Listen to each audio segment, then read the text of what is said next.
Galo Brothers. Fala massa, sou o Luiz, criador do Galo Brothers, e no vídeo de hoje vamos reagir às ideias de Eduardo Domingues, o novo treinador do Galo.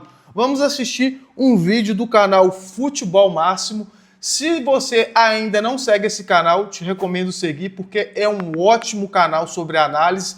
O Felipe, esse aqui, o criador, o cara é pica. Recomendo seguir, aí já tá com quase 800 mil seguidores. Então bora pro vídeo, sem delongas, vamos ver aí as ideias, né, de Eduardo Domingues, o novo treinador do Galo.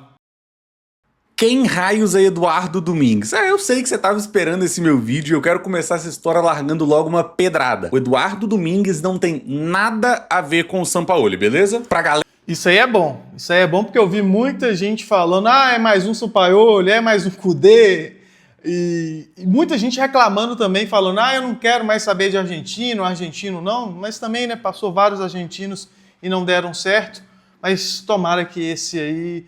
Querendo ou não, os outros treinadores, Kudê, Sampaoli, Milito, eles estavam em baixa. O Eduardo Domingues chega em alta, sendo hoje talvez o principal técnico da Argentina. Era que falou que técnico argentino não dá certo no Galo, eu te trago uma resposta sem mesmo saber se o Domingues vai dar certo ou não. Por incrível que pareça, nem todo técnico argentino é igual, beleza? Tá, mas por que a diretoria então contratou o Sampaoli, virou o ano com ele, deu um voto de confiança, foi no mercado pro Careca e agora trouxe um cara totalmente diferente? Calma, eu já vou chegar lá. Beleza. Mas pra responder isso a gente precisa antes entender qual que é a caixa de ferramentas, o repertório, as ideias de jogo de Eduardo El Barba Domingues. Para montar esse vídeo aqui, eu separei o meu precioso tempo para assistir um pouquinho do terrível campeonato argentino. Eu não gosto de futebol argentino e você já vai entender o porquê. Mas o Domingues tem a cara do campeonato argentino e aqui não é colocando juízo de valor. E aí vendo esse Estudiantes e Boca na casa do Estudiantes, me pegou logo esse lance daqui e eu quero te chamar a atenção para a forma com que ele organiza o time na saída de bola. Geralmente a gente vai ver o time num 4-2-3-1. E aí o cara que tem um olhar um pouquinho mais clínico, olha e fala assim, pô, mas o Felipe tá roubando aí. Esse camarada aqui, ele tá mais por um 4-3-3 do que um 4-2-3-1. Ele tá alinhado com outro volante aqui. Mais ou menos, tá? Qual que é a lógica? O Domingues, ele vai usar muitas vezes um time mais concentrado por dentro no último terço. E ou seja, o que que isso significa? O Sampaoli já gostava de jogar mais por fora, né? Já é uma mudança aí. Pontas mais por dentro, independente de qual necessariamente vai ser o desenho tático. Então se esse cara daqui tá alinhado com esse, ou se esse tá um pouquinho na frente, isso daqui não vai ser tão importante nessa altura do vídeo. O que aí a gente vê? E aí o clássico do Estudiantes, tá? Faz a saída de bola, circula um pouquinho, e aí a gente já vê os laterais ganhando profundidade por fora. Nessa hora o torcedor do Galo já pensa, beleza, vamos ter Renan Lodge por fora e não por dentro como era com o Careca. Beleza, acho que dá pra levar isso em consideração. E lá na direita, Preciado também ganhando a linha de fundo, enquanto o ponta também vai... E gente, temos que ter paciência com o Preciado. É um jogador de seleção, ele não chegou na seleção à toa. Precisa de tempo para se adaptar. Cair por dentro. Estudiantes vem construindo e você vai ver que é um time que não tem lá muita paciência para trocar passe não, tá? O Piovi, que é esse cara aqui, o primeiro volante, o cara um pouquinho mais cerebral, vai baixar e vai instruir o time a tentar organizar uma saída de bola. Onde eu tô falando Piovi, você pode entender talvez Maicon no contexto atual do Galo, já que talvez não tenha um primeiro volante. Mesmo que chegou o menino argentino lá, não sei se ele tá pronto para ser titular desde agora. Esse volante que chegou, o Pérez, né? Cara, ou ele vai pegar essa posição e falar assim, não, quem manda aqui sou eu sou o dono da posição agora, ou a torcida vai cair matando. Eu até falei isso no Resenha Galo Brothers, a gente sempre teve aquele primeiro volante que bate, raçudo, e hoje não temos mais jogadores no time do Galo que bate. Então vamos ver, não sei se um garoto do Porto B vai dar conta, mas esperamos que sim. Antes com isso ajusta um pouquinho e esse cara ele vem sendo meio que um líder para reorganizar todo o time. Por isso que eu falo muito do Maicon, um cara que vai ajudar a moldar essa saída de bola. Então se era uma saída mais apoiada, a partir do momento em que os laterais sobem, ele baixa como um terceiro zagueiro e esse outro volante junto desse ponta vão baixar um pouquinho para sustentar essa saída. E aí o que a gente vê? Um time que não tem lá tanta paciência. Ó, organizou aqui, dá para falar em 3, 2, 5, por mais que não tenha nada a ver com o 3-2-5 do Sampaoli, tá? A bola vai entrar aqui na beirada, Nossa. passe errado, não deu em nada. Aí a gente chega numa sequência de lances que eu trago pra você que resume e dá cara bem pro que é o trabalho do El Barba. Vamos lá, saída de bola, isso aqui é o comecinho do segundo tempo de um jogo do Estudiantes, e aí é a cara do time dele, jogo contra o Independiente, fora de casa, bola pra frente, jogo direto, ou com alguns pejorativamente vão falar, o famoso chutão. Tudo bem que é saída de bola, muitos times fazem isso, mas lembra que eu falei que o Estudiantes vai tentar aglomerar mais jogadores por dentro, enquanto geralmente os laterais vão por fora? A ideia é essa daqui, tem mais gente para disputar primeira e segunda bola. E à medida que um jogador disputa a bola, o outro vai já se preparar para atacar as costas da defesa. Quem já jogou bola ou assiste bastante futebol sabe que o jogador, acima de tudo, ele tem que acreditar na jogada. Sim. Então, se o time está projetado para toda hora ficar colocando a bola em disputa, os companheiros têm que estar prontos e acreditar que esse duelo aqui vai ser vencido para eles continuarem atacando. Esse primeiro cara vai tentar, a disputa não é vencida e aí o Estudiantes continua. Mais uma cabeçada, esse cara aqui é o Ascacibar, que todo mundo falou dele na janela de transferências, e mais uma vez, se liga como é que o ponta ali, ele já tá preparado para infiltrar, ele tá só esperando o duelo ser vencido, e justamente ele recebe aqui por dentro, finaliza, gol do Estudiantes com 12 segundos do segundo tempo, jogo extremamente direto. Mais uma saída de bola aqui com um desenho um pouquinho diferente, né, os laterais bem baixos, só um volante, a galera mais avançada, por isso que eu digo, não se apega tanto no desenho tático, o foco aqui são as ideias. Muitas vezes a gente vai ver isso daqui, jogadores saindo de posição para tentar trazer a marcação, o ponta fez isso, e esse centroavante aqui também, ó, se liga, ele tá mais centralizado, ele não tira ninguém, e aí o Estudiantes faz o quê?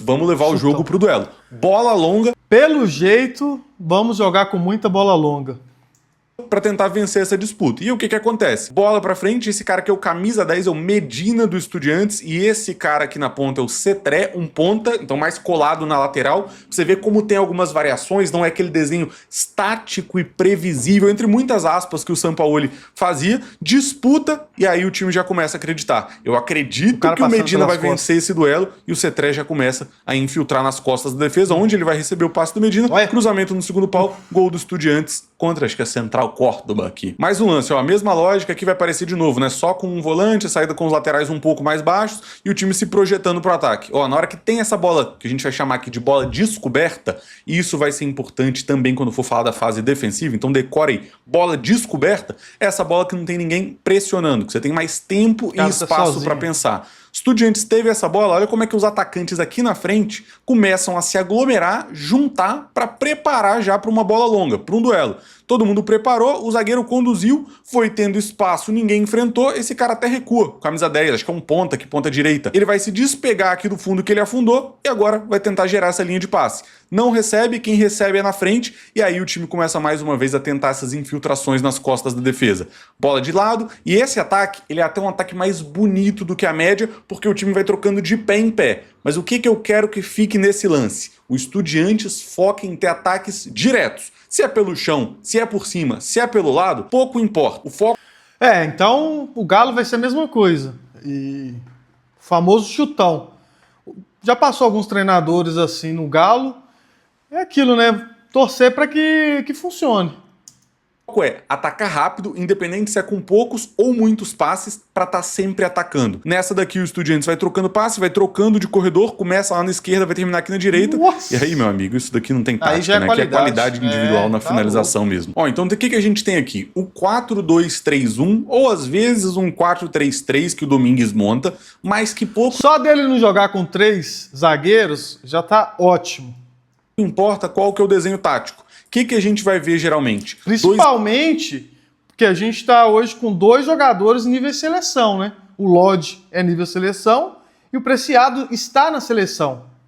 zagueiros com qualidade para bola longa, dois laterais que quando ultrapassarem vão ultrapassar por fora, mas não é raro ver eles mais baixos aqui também, volantes que sabem construir, mas não para construir procurando esse passe curto, muito mais para atacar a última linha e para procurar essa bola longa também, e um quarteto de frente que vai procurar se juntar para tentar ter uma superioridade numérica, seja com um volante subindo, um outro volante um pouquinho mais baixo, um lateral que pode encostar, porque justamente nessa ideia você lança uma bola procurando o seu centroavante, você tem mais gente próximo para ganhar uma segunda bola, seja atacando o espaço, acreditando que o duelo vai ser vencido, ou o duelo não foi vencido, a galera tá toda junta aqui para recuperar e aí sim conseguir chegar no gol adversário com poucos toques e com muita velocidade. E por que eu falei que eu não gosto muito de campeonato argentino? Porque eu gosto de um jogo um pouquinho mais vistoso, menos individual e com menos duelos. Mais troca de passe, ocupação no campo de ataque, circula, tem um pouquinho mais de paciência, mesmo que finalize menos, vai tentar finalizar com mais qualidade.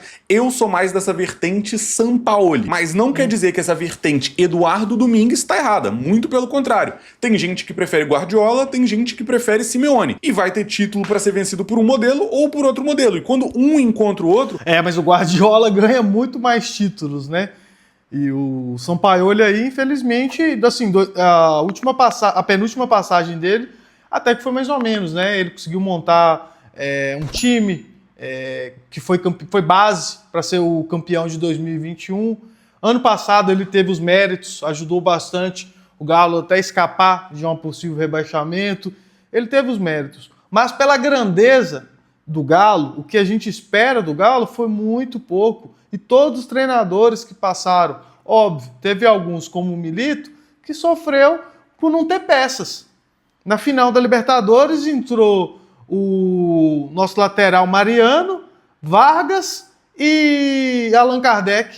Pô, aí que a gente coloca à prova não o que é melhor, mas o que funcionou melhor naquele contexto. Só que se eu não curto muito futebol argentino, um jogo de muito duelo, muito físico, você imagina que tenha sido um pouquinho chato pra mim ver esse tanto de jogo do Estudiantes. Então me dá a moral, larga o like aqui embaixo. Larga o like, se galera. você não for inscrito, tô fazendo o favor de te lembrar pra você acompanhar a jornada do Domingues no Galo nessa temporada 26 e faz o seguinte, ativa o sininho de notificações porque tem uma galera que esquece. Então, assim, você já entendeu que do Domingues não dá pra esperar um jogo muito vistoso, um jogo bonito de se ver, pelo menos pra minha opinião.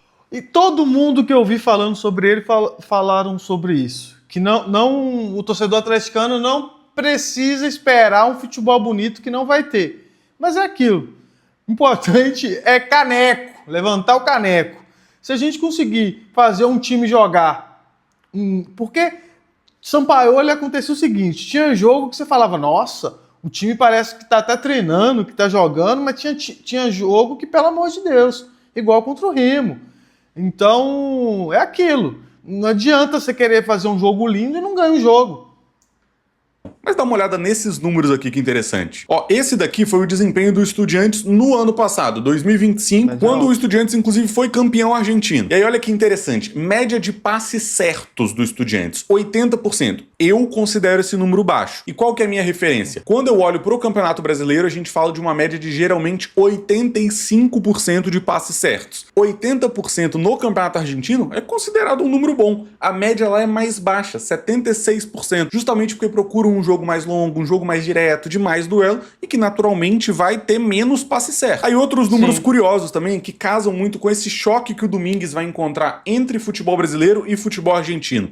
Número de passes por jogo, 464. Se não me engano, o Estudiantes era o quarto ou quinto melhor do campeonato argentino nesse quesito. No futebol brasileiro seria o 12º. E aí, como tem essa discrepância de número de passes, eu resolvi olhar para passes longos e passes super longos, aqueles de mais de 55 metros dentro do campo, de um jeito diferente. Eu coloquei o percentual. Quantos % dos passes daquele time são longos ou super longos e comparei... É aquilo também, né? O elenco do Galo, mesmo que a torcida cobra, que precisa contratar mais, que não é forte, na minha opinião, ele ainda é mais forte que o elenco dos Estudiantes. Então pode ser que chegando aqui, com peças individuais que o Galo tem, esses números possam melhorar e ele também fazer algumas mudanças. Porque não é que ele vai chegar aqui e vai querer copiar tudo que ele fez lá nos Estudiantes.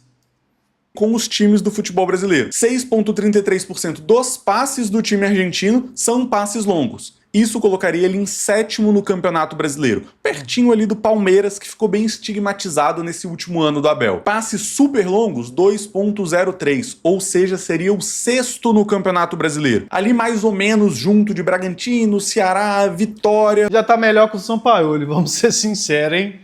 Não é o tipo de jogo que o torcedor brasileiro se acostumou a ver disputado por grandes equipes no campeonato, tá? Eu lembro lá em 2022 que eu tive esse mesmo choque quando o Turco foi anunciado no Galo como um novo treinador. Ninguém conhecia, fui atrás de ver os jogos do cara e eu também vi isso muito no futebol mexicano. Muita bola longa, disputada, com um centroavante muito físico para tentar esses primeiros duelos. E aqui a gente pode começar a entender se vai ser Hulk ou se vai ser Cassierra na frente. Mas além das minhas percepções, eu vi um corte muito interessante. Aí eu pergunto pra vocês, será que vai ter como jogar Cassierra e Hulk juntos? Talvez sim. Bota o Cassierra lá na frente e o Hulk buscando mais bola no meio ou indo pelas laterais. Treino dele lá no Estudiantes, que ele meio que resume um pouco quais são as ideias de jogo dele. Dá uma olhada. No queremos tener mucho tiempo la pelota, la queremos tener muchas veces, no mucho tiempo. Estás corriendo, no piensa. Yo quiero que pienses en este momento. Este es el momento de pensar. Hay espacio por delante y quiero jugar corto. ¿Qué manera de pensar es esa? Vamos, dale. Un minuto más. Nuestro lateral siempre está abierto, porque tenemos superioridad numérica por dentro. E qual que é a parada, né? Não quer ter muitas posses longas, prefere ter posses curtas e muitos ataques. Ou seja, chega no campo de ataque, conclui a jogada, devolve a posse, recupera, ataca de novo, finaliza. É um time muito intenso nesse sentido. Intensidade é um conceito meio abstrato, né? Intensidade, pra mim, significa executar com sucesso várias ações num curto intervalo de tempo. Um time intenso defensivamente é um time que morde o jogo inteiro. Em um curto intervalo de tempo, ele faz muitas ações defensivas. Ofensivamente, a gente pode dizer a mesma coisa. Em pouco tempo, tenta atacar o maior número de vezes ao invés de ficar circulando a bola. O próprio Cuca já foi muito estigmatizado dessa forma também. E assim, isso daqui, mais uma vez, é uma saída típica do Estudiantes. Aquela saída com os laterais mais baixos, tentando trazer mais segurança, um volante um pouco mais próximo, um outro volante um pouco mais avançado, mais próximo de um dos meias ou um dos pontas. Aqui a gente tá vendo os dois volantes e o Medina baixando aqui como um camisa 10. E aí, tem bola descoberta, o lateral ele já domina olhando pra frente, já projetando qual que vai ser a bola longa que ele vai usar. Aproveita disso, usa a bola longa e o foco geralmente é quem? Um centroavante mais alto, mais forte, mais físico. O centroavante que eu mais vi vestir a camisa do Estudiantes nesses jogos que eu assisti foi o Guido Carrilho, um cara de 34 anos, 1,91. Aí você olha pro banco, tem o Gais, que já foi até especulado no Galo, também alto, bem forte. Além disso, tem o Alário, não tão alto, mas também um jogador bastante físico, que estava no Internacional. O único que fugiu um pouquinho do padrão, pelo menos de estatura, foi o Facundo Farias, que eu vi em alguns jogos ele jogando como 9. Ainda assim, era um cara bastante físico. Qual comparação que eu faço naturalmente? Cassierra, sendo esse cara mais alto e mais forte, e o Hulk talvez podendo ser um plano B. Um cara um pouco mais baixo, mas também bastante forte para fazer o quê? Disputar essa bola, independente se tem vantagem. Se liga aqui como existe um contexto... O que o Hulk vai tomar de carga nas costas, vai cair, vai reclamar, é brincadeira com esses chutões aí, viu? 4 jogadores do Ginásio contra só 3 do Estudiantes. Ainda assim colocam a bola em disputa. O 9 vai disputar, soltar essa bola nas costas e olha como é que o Cetré, em todo momento aqui, ele não deixa de acreditar que eles vão vencer esse duelo. A bola passa... Essa é a coisa também, né? Porque é o seguinte, precisamos de jogadores que acreditam. E tem muitos jogadores que passaram pelo Galo nos últimos anos que é aquele jogador encostado, que não acredita, ele só está ali cumprindo o papel. Então não adianta o treinador querer fazer tudo isso se os jogadores não vão ajudar. Muitos jogadores que estão aí nesse elenco aí ajudaram a derrubar alguns técnicos aí. Isso aí a torcida sabe. Então é aquilo, ou pode dar muito certo ou pode dar muito errado.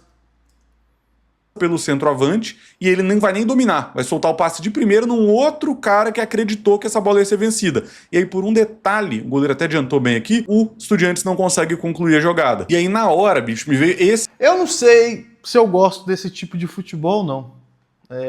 Sei lá, muito arriscado, até para tomar contra-ataque. É aquilo, né? Vamos ver se funciona.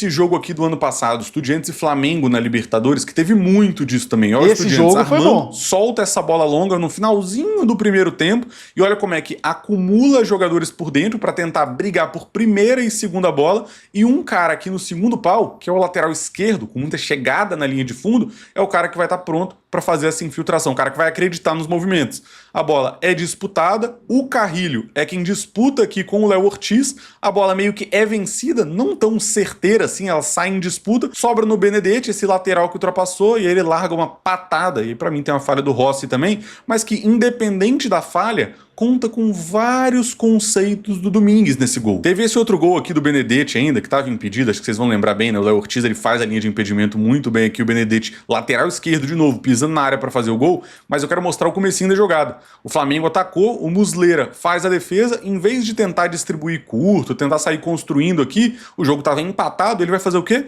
Vou usar da nossa melhor arma, vou usar da bola longa procurando o nosso centroavante. Às vezes também é foda, o time quer sair jogando, sai errado, entrega e toma gol. Né? Um 2 contra 2, me parece aqui o Carrilho e o Benedetti, contra Léo Pereira e Léo Ortiz. Se um cara vence o duelo, ele vai sair na cara do gol. Primeiro, o Carrilho vai disputar essa bola pelo alto, acreditando que ele vai vencer e soltar essa bola na profundidade. Exatamente o que o Benedetti acredita, ataca a profundidade, só que no detalhe aqui, ó, estava impedido, mas ele sai na cara do gol, marcando 2-0, que eliminaria o Flamengo naquela altura. Só que assim, também não é só esse jogo feio, a gente pode dizer. A gente vai ver a saída de bola, o Muslera usando da bola longa, e aqui a gente pode imaginar bem o Everson fazendo esse papel, enquanto alguns técnicos incentivavam aquele jogo mais curto do Everson, de atrair a marcação, eu acredito que o Domingues vai incentivar mais essa bola longa mesmo, para ser colocado em disputa lá na frente. Bola longa, e aqui com um pouquinho mais de refino a jogada vai ser construída, a gente pode dizer assim. E olha aqui como é que a estrutura não importa tanto. Lateral esquerdo um pouco mais baixo, lateral direito subindo. O ponta esquerda mais por fora, o ponta direita mais por dentro, enquanto o 9 tá ali. Eu vejo que ele vai se adaptar muito à característica dos jogadores para fazer essa mudança de posição. Para mim, lembra de certo ponto até o Galo de 2021. O Keno e o Arana, por exemplo, na esquerda trocavam bastante e alternavam bastante. E aí tendo pontas que sabem jogar por dentro e por fora. E aí a gente pode falar de Scarpa, de Coelho, de Dudu. E laterais que também sabem jogar por dentro e por fora, Lodi e Preciado, eu vejo que pode dar um fit legal assim pelas beiradas. A bola chega aqui no lateral, ele não tem que disputar tanto e eles vão já procurar passes rápidos. Lembra daquilo que eu falei? Conduz menos, segura menos a bola e troca mais passes. Bola na profundidade, conduz um pouquinho, já troca, inverte e todo mundo atacando a última linha. 1, 2, 3, 4, 5, 6 jogadores atacando contra 4, sempre chegando com muita gente, com muita intensidade. E aqui a melhor decisão, sem dúvida nenhuma, era soltar essa bola na beirada no Cetré.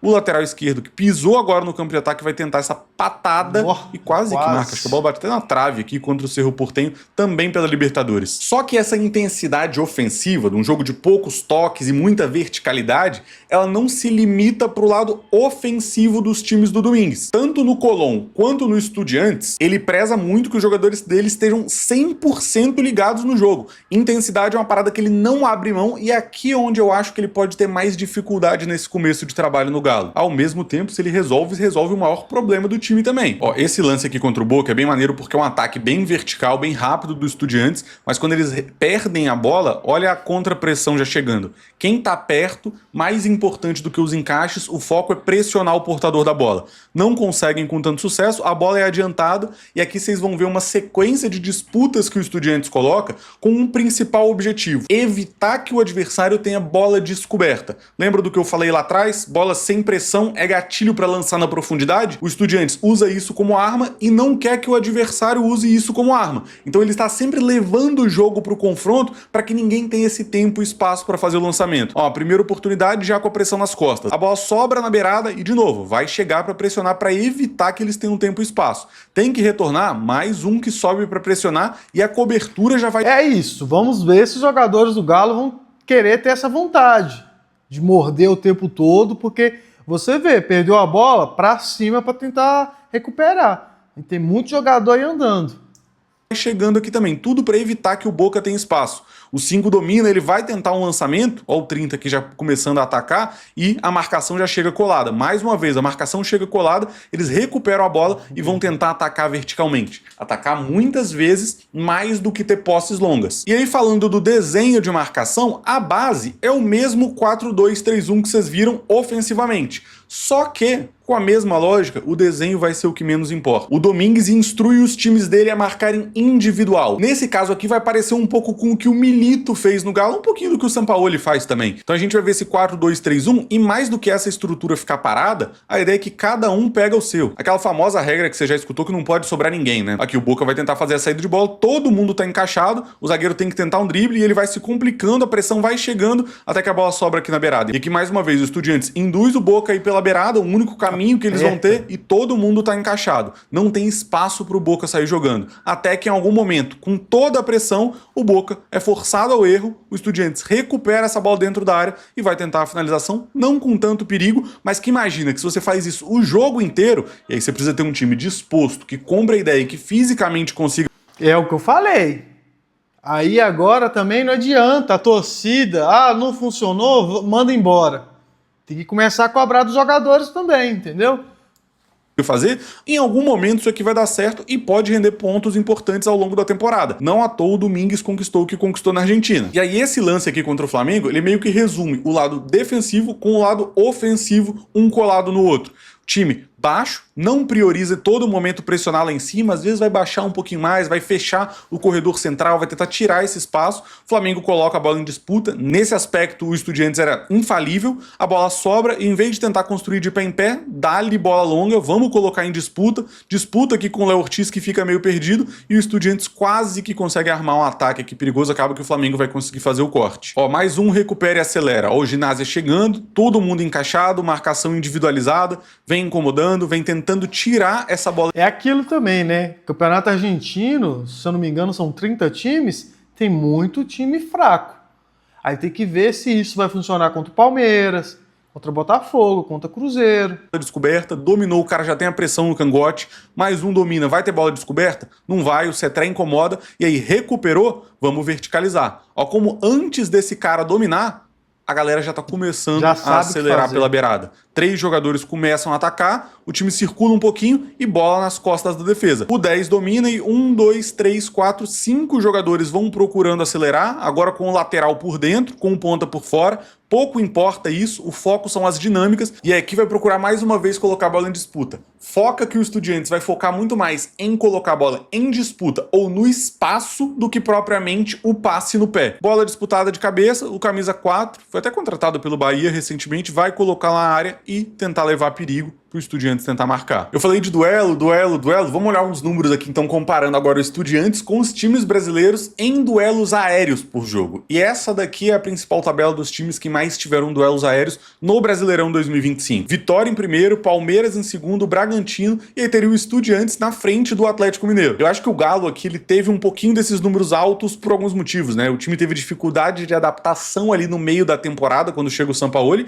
e o próprio Cuca em alguns momentos usava de um jogo um pouquinho mais direto, parecido de certa forma com o Domingues, ainda que eu acho que o argentino é mais radical nesse sentido. Para efeito de comparação, em média, no Brasil, os times têm 30,6 duelos aéreos por jogo, ou seja, o Estudiantes está acima da média. Quando compara com o campeonato argentino, ele está abaixo da média. Pra você ver por que eu não gosto muito do campeonato argentino. Então assim, o que eu quero que fique na cabeça aqui? O Domingues ele chega com uma ideia muito diferente do que era executada dentro do clube, mas nem por isso é uma ideia que não vai dar certo, que não vai funcionar. Eu vejo que esse jogo direto ele sofre muito estigma dentro do futebol por ser um chutão, por ser um time retranqueiro, que não necessariamente é verdade. A gente pode olhar para um time que usa bola longa como um time talvez até mais agressivo ofensivamente. Um time que quer ter mais finalizações, que quer atacar mais durante um jogo, ainda que isso custe perder um pouco do lado bonito do futebol, da troca de passes, do drible. E talvez seja até por isso que a diretoria optou por ir atrás do Domingues, por procurar um estilo de jogo que traga um pouquinho mais de estabilidade e um pouco menos de exposição. O Sampaoli, ele era um cara que ele queria ter todo o jogo no controle dele.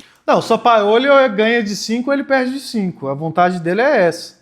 Controlar o momento de pressão, queria controlar o momento de ataque, queria circular até encontrar o espaço perfeito. Eu admiro pra caramba isso daí, mas a gente começou a ver que talvez o elenco do Galo não teria a intensidade necessária e nem a qualidade técnica nessa altura da temporada, que a pressão tá alta, com um Brasileirão que começou muito cedo, para executar esse tipo de jogo. O que a diretoria olha? Vamos olhar para um cara que foi consistente nos últimos anos, coisa que dá pra dizer que o Sampaoli não foi, que é bastante admirado lá na Argentina, ele inclusive tinha renovado recentemente com o Estudiantes, e que consegue ter um estilo de jogo talvez até um pouco mais simplificado. Ideias que são talvez mais fáceis e mais rápidas de serem assimiladas e chega em alta, né?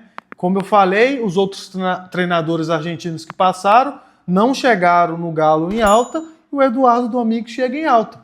Pode ser diferente o estilo de jogo dele, mas talvez funcione. O do Sampaoli não funcionou, o do Kudê não funcionou, o do Turco não funcionou. Vamos, quem sabe a gente acertou agora um argentino, porque os outros, meus amigos, assim, apesar que o Turco poderia ter feito algo, o Milito também, eu acho que se o Milito tivesse recebido jogadores ali no meio do ano como ele pediu, ele poderia ter ganhado sim a Libertadores e até a Copa do Brasil em cima do Flamengo, mas infelizmente não aconteceu. Com esse jogo direto, vai exigir um pouco mais fisicamente dos jogadores, conseguir encontrar algumas alternativas. Se a gente coloca uma escala aqui, comparando os treinadores argentinos que treinaram o Galo no último ano, eu acho que o Sampaoli tá mais para esse lado aqui da régua, em relação a controlar mais o jogo. Quando a gente coloca aqui, eu vou ver o Kudê depois, e eu coloco o Milito um pouquinho depois ainda, controlando um pouco menos o jogo e colocando mais fisicalidade. Por mais que tenha começado com um jogo que circulava mais, que tentava encontrar o espaço, e a final da Libertadores marcou bastante isso, o segundo semestre do Galo inteiro foi planejado em cima de um jogo físico. Bola direta pro Daverson tentar fazer a casquinha e chegar num gol. O Galo e River dentro da Arena MRV foi exatamente esse jogo. Galo e Bragantino, a mesma coisa. E eu entendo que o plano para a final da Libertadores também passava por isso. Quer outro exemplo? Galo e Vasco, o primeiro jogo que o Atlético vence, usa muito dessa bola longa com o Hulk e o Paulinho disputando essa bola. E aí depois na escala a gente continua e coloca o Turco, que também usava bastante disso, e para mim, do outro lado da régua, o Eduardo Domingues. Completamente diferente do Sampaoli. Então fica claro que é um treinador completamente diferente dos outros argentinos que passaram.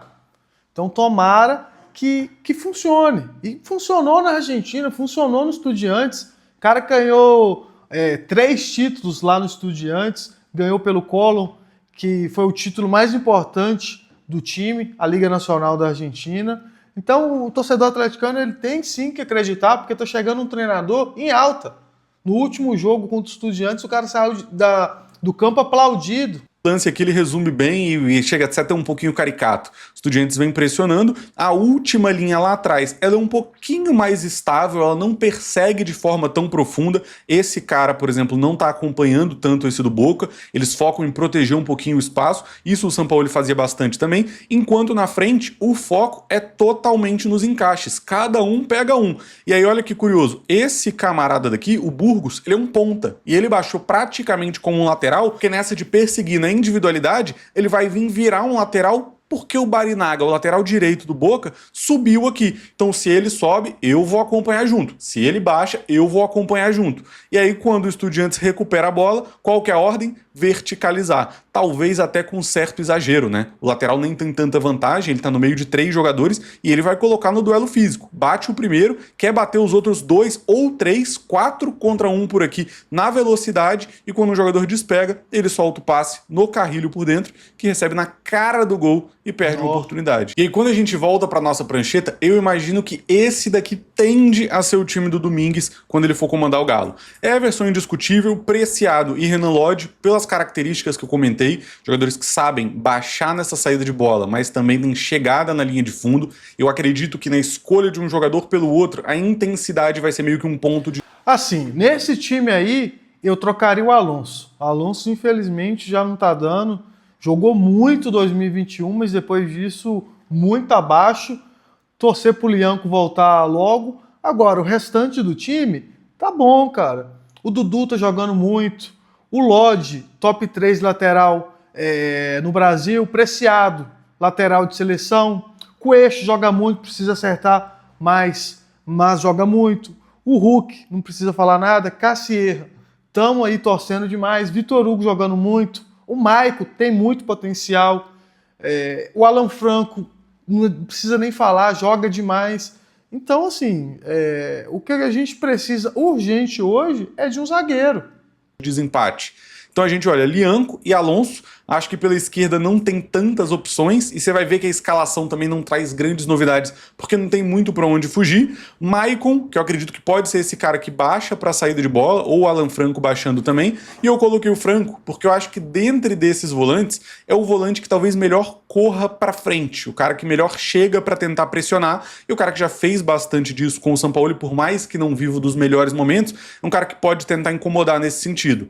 Mais na frente, coloquei o Dudu pelo lado esquerdo, muito por acreditar que o momento do Dudu vai fazer valer em comparação com a Top intensidade. 3 hoje. Dentro desse grupo aqui, pra mim, é o cara menos intenso, com menos capacidade de marcação, que talvez vai precisar sacrificar um pouco a pressão por esse lado, mas para entregar um lado técnico mais forte. Joga por fora, joga por dentro, pisa na área, e tem muito essa leitura também do Hulk ou do Cassierra baixar e ele atacar nas costas da defesa. Vitor Hugo coloquei como um camisa 10, mas pode vir pela direita também, pode ser o Bernard por dentro. Acho que o Vitor Hugo tende a ganhar espaço ao longo dessa temporada, muito pelo lado físico também. E pela direita, eu coloquei a princípio o Bernard, mas para mim aqui existe um choque de modelo mesmo. O Sampaoli preferia ter um meia mais técnico, que fosse cair para dentro, enquanto o Preciado ultrapassava. Ter um meia para dominar no espaço mais curto, girar, tentar o drible, tentar o passe na profundidade. O perfil do Domingues já é diferente, então eu vejo talvez o Bernard perdendo espaço, a não ser que talvez jogue por dentro, com o Coelho, que é um cara um pouco mais físico, um pouco mais vertical, ganhando esse espaço na ponta direita. Pode ser o... E Coelho já tem tempo que o Coelho vem melhor do que o Bernard, né? Infelizmente o Coelho machucou e agora que ele tá voltando. O Bernard, se ele não voltar a comer muita bola, ele vai perder espaço, com certeza.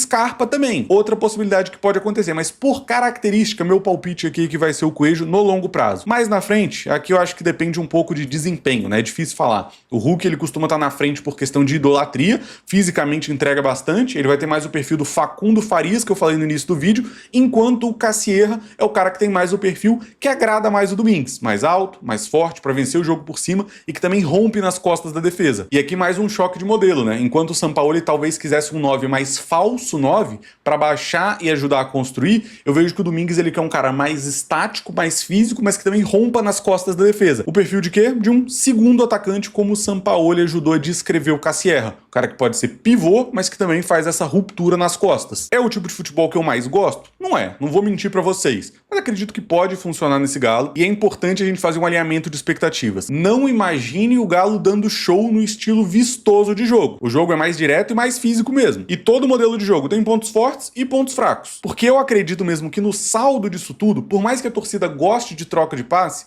gosta mesmo de resultado. Então se o Barba... Com certeza.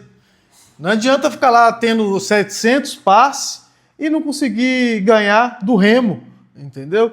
Então é muito importante que esse treinador, o Eduardo agora chegando, junto com o nosso auxiliar técnico, consiga entender o que o Galo está precisando, cara. Porque passa treinador e é a mesma coisa. E o time do Galo, ok, a gente não tem peças como outros times, mas nós temos sim jogadores que dá para competir. A Sul-Americana de ano passado, por exemplo, o time do Galo era muito melhor. O que faltou ali, um treinador com bolas. E o Sampaoli não teve. A Libertadores, ok, o Milito faltou muitas peças. Mas ano passado, óbvio, a culpa não foi só do Sampaoli, não. Tem muito jogador ali que é culpado também. Biel, uma das piores contratações da história do Galo. Só que a impaciência que o torcedor do Atlético tem hoje não é para ver um futebol bonito. É para ver um Galo forte, um Galo que vença. E é isso que a gente está precisando. Conseguir levar resultado para dentro de casa, acredito que tem tudo para cair nas graças da torcida. Mas... Ótima análise aí, vídeo muito bom. Assim, tem que deixar o cara trabalhar e ver como que vai ser. Querendo ou não, é um estilo de jogo diferente do que os outros argentinos, até do Cuca. Então, assim, é muito cedo para a gente virar e falar se vai funcionar ou não. A gente tem que torcer porque a gente acabou de contratar um dos melhores técnicos da Argentina. Então, quem sabe funcione e faça o Galo voltar a ser o Galo vitorioso que a gente acostumou, o Galo forte de 2021. Quem sabe aí o Sampaoli ajudou a montar um time vitorioso em 2021, né, 2020, montou em 2020 e fomos campeões de 2021. Quem sabe passe a mesma coisa agora.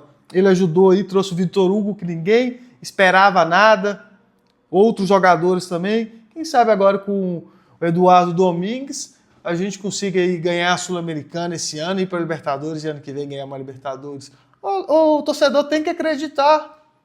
O time do Galo, ele é aquilo, cara. O time do Galo não é fraco, falta peças. Mas se a gente conseguir chegar na Libertadores, com certeza essas peças vão chegar, o investimento vai chegar. Então, o torcedor atleticano tem que acreditar, apoiar. Vamos ver como que vai ser agora o início, com o negócio que o cara já chega numa semifinal, né, de Campeonato Mineiro. Então é muito complicado.